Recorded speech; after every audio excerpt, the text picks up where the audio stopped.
programs that allow police to expropriate property and money, and what that has done to police departments. Well, this is just one of the forms of corruption that emerges from some of the functional roles that police have been given in this era.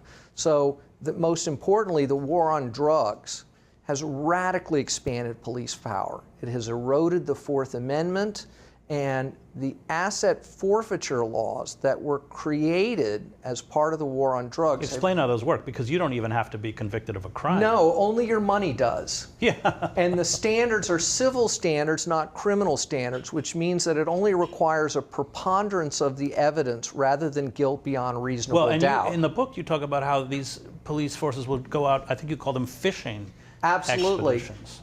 The way the asset forfeiture laws are generally structured is police get to keep all or a significant share of the money, and they have created their own internal... Well, and the vehicles, and, and houses, and anything else they find. But what they really want... And let's be clear, what they're doing is targeting someone who they think is dealing in drugs without... Well, no, I don't even think they necessarily think that. The targeting is so much vaguer than that.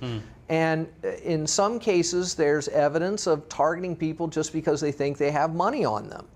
So they're making stops and claiming that, based on their own internal decision making, that, well, anyone who's carrying more than $500 must be up to no good.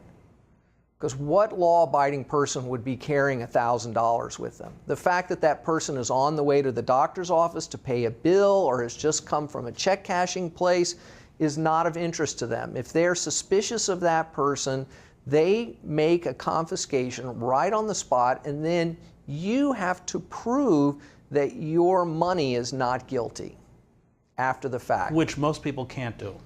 Many people certainly can't do that. They don't have the financial proof that the money has been garnered in a particular way. And there are large segments of the economy now that operate on a cash basis. And those people now are at risk from this kind of predatory policing. Well, you see it with the fines in places like St. Louis and Ferguson. That's another example. And across large parts of the South, it's especially common in rural areas, as state funding for local places has declined as part of austerity politics. Local areas are trying to make up that money through fees and fines. Which get ridiculous. Like, you can't stand more than 3 minutes on a street. You didn't mow your lawn. Right. Not only are the laws ridiculous, but the patterns of enforcement are ridiculous. And then the fact that judges go along with this is a further outrage.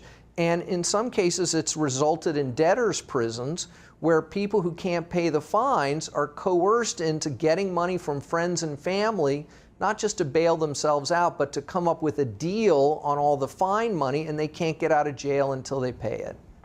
You are quite critical of what's called the broken windows policing policy. Explain what it is and why. So a lot of what's happening in terms of the over-policing of communities of color is not about arresting homicidal maniacs or rapists.